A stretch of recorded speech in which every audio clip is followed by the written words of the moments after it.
नमस्कार, जय हिंद। जी हाँ, बिल्कुल सही जगह पर आप आए हैं। अगर चाह रहे हैं कि मेंस में रिजल्ट हो तो इन चीजों को करिएगा। बस एक मैं नमूना आपको दिखाने वाला हूं, कुछ चीजें लाया हूं आप लोग के लिए, पूरा बताने वाला हूं कि क्यों आपका रिजल्ट होगा। और अगर इन चीजों को करते हैं तो बहुत ही आसानी से आप मेरिट में भी बने रहेंगे। तो चलिए हम लोग एक एक पॉइंट को समझते हैं। ध्यान रखिएगा। सबसे पहली बात, कुछ लोग तो अभी सोए ही होंगे कि रिजल्ट आएगा प्रारंभिक परीक्षा का, तब मैं मेंस की तैयारी करूंगा। आपको पहला पॉइंट जो नहीं करना है वो ये नहीं करना है, ध्यान से समझिए, बाकियों के जैसे मत रहिए।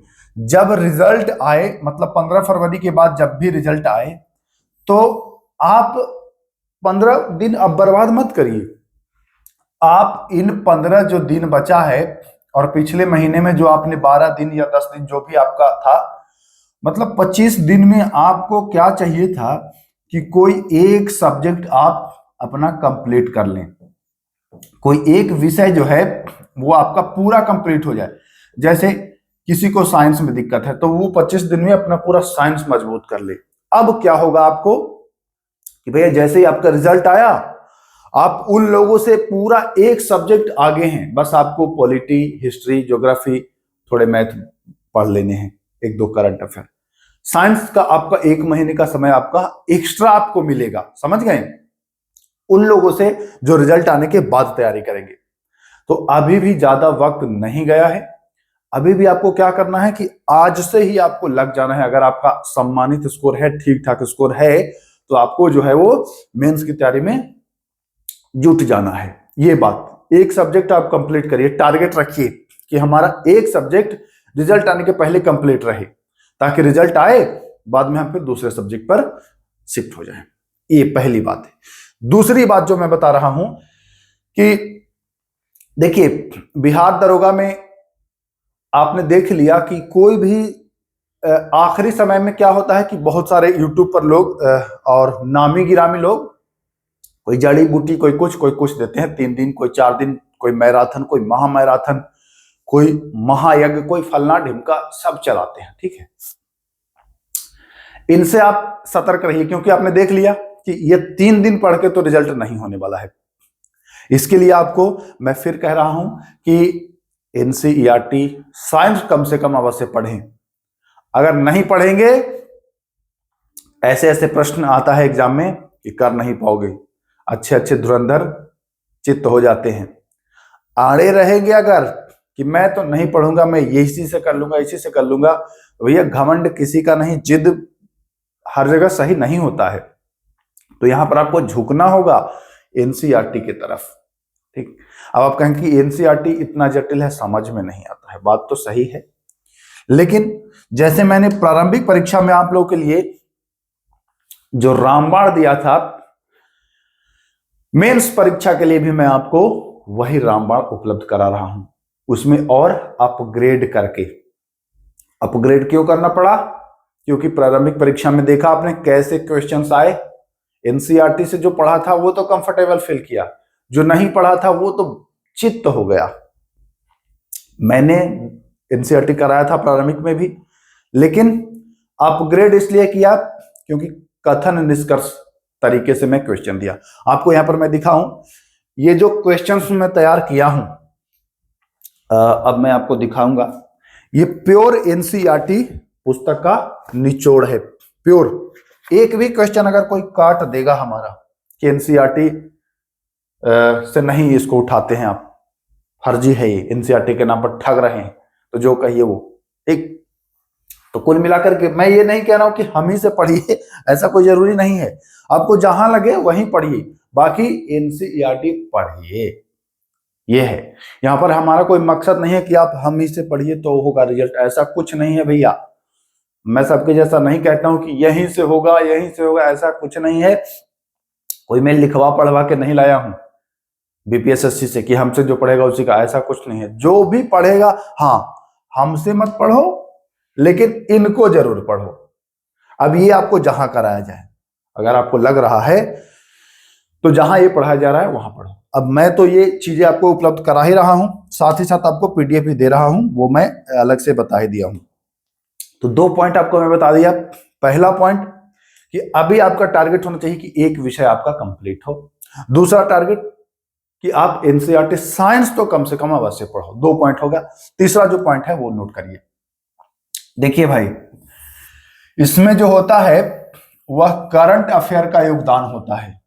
सॉरी, करंट अफेयर का नहीं होता है उतना, तब भी 2-4 पूछ ही देगा करंट अफेयर। ये मत सोचिएगा कि एकदम नहीं पूछेगा, 2-4 आपका पूछ देगा, लेकिन इसके लिए ज्यादा नहीं परेशान होना है। आप मैथ और रीजनिंग,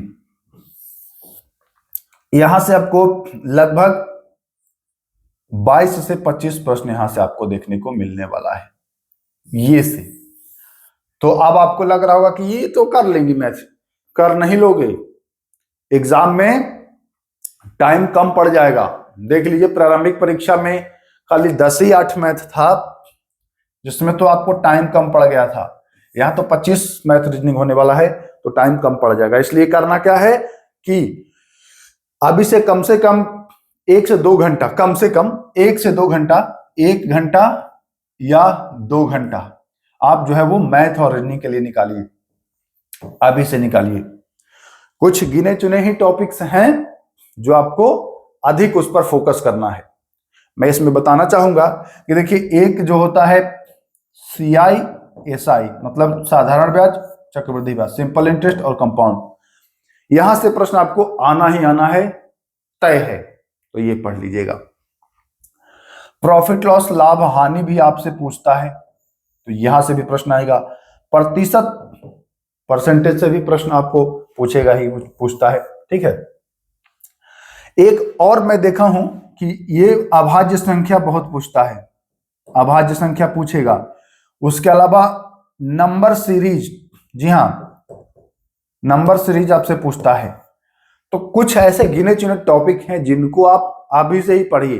बाकी इसके अलावा भी कुछ टॉपिक है, मैं बताऊंगा, स्पेशल आपको उपलब्ध करा दूंगा वीडियो, पिछले कुछ वर्षों में जो जो टॉपिक पूछे गए हैं, तो आप आसानी से उसको भी कर लेंगे। बाकी फिलहाल आप तब तक खुद से ये साइकिल अवश्य चलाइए, ठीक है। 2 घंटा मैथ पढ़ दीजिए, जिसमें डेली आप चक्रवृद्धि ब्याज, साधारण ब्याज लगाइए, 4 क्वेश्चन 5 क्वेश्चन लगाइए, 5 क्वेश्चन आप प्रॉफिट लॉस, लाभ हानि का लगाइए, परसेंटेज का लगाइए, अभाज्य संख्या वाला आप निकालिए, नंबर सिस्टम के लगाइए, है ना। एक और है, आपने देखा होगा कि ये त्रिभुज गिनने वाला आपको दे देगा, ये त्रिभुज गिनने वाला आपको दे देगा, बताओ इसमें कितने त्रिभुज हैं। तो ये भी आपको ध्यान देना है। कुछ चीजें जो हैं और भी हैं, बट उसको मैं अलग से, इसमें लेंदी नहीं मैं करना चाहता हूं। तो इतनी बातें हैं, वो कम से कम अभी आपको शुरू कर देना चाहिए। अगर आप चाह रहे हो कि मेंस अच्छा जाए, मेरिट बने, तो आपको इतना तो करना ही होगा। अगर इतना नहीं करोगे तो भैया टहलते रहिए, फिर कोई मतलब नहीं है। फिर आखिरी में जड़ी बूटी बैच कोई लेके आएगा तो जड़ी बूटी लगाना कुछ होने वाला नहीं है। जड़ी बूटी ले लीजिए, चाहे कुछ ले लीजिए, जब तक घिसेंगे नहीं तब तक चमकेंगे नहीं। देखिए, एक जूता भी होता है जो जितना पॉलिश करिए उतना ही चमकता है। आप तो इंसान हो भाई, आप तो इंसान हो, समझ रहे हो। तो घिसो, जितना अपने आप को घिसोगे उतना ही ये लास्ट वाला, ये 2 दिन 3 दिन वाला नहीं काम आता है मेरे भैया। ये बात मान लीजिए कि अगर 2-3 दिन में यार दरोगा बनता, तो ये इतनी सारी किताबें क्यों निकल रही हैं, इतने लोग क्यों पढ़ रहे हैं, साल साल भर, 6-6 महीना, 2-2 साल, तब भी लटक जाते हैं। 2 ही दिन नहीं पढ़ लेते लास्ट में। तो ऐसे नहीं करना है आपको कि आखिरी के 2 दिन वाला ही रामबाण है, ऐसा कुछ नहीं है। ये सब रामबाण है, जो आप शुरुआत से पढ़ेंगे वही आपका काम आएगा, ठीक है। बाकी आप खुद समझदार हैं, प्रारंभिक परीक्षा निकालने वाले हैं, ठीक ना, ग्रेजुएट व्यक्ति हैं, इतनी तो बुद्धि विवेक आपको होनी चाहिए कि आपको कोई उल्लू ना बना पाए। उल्लू बना के निकल देगा आपको, आपसे तो उसका पेट चल ही रहा है, ठीक है, आपका नहीं चलेगा। तो फिर निवेदन है, इन सब चीजों को पढ़ें, एनसीईआरटी। एक चीज और बता दूं, अगर आप चाह रहे हैं कि हमसे ही जुड़ करके, तो चैनल पर तो आपको मिल ही जाएगा सारा चीज।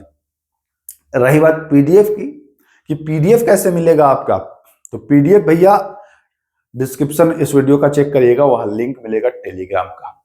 टेलीग्राम ज्वाइन करिएगा, वहां आपको पूरा प्रोसेस बता दिया गया है कैसे मिलेगा पीडीएफ। ठीक है, नमस्कार।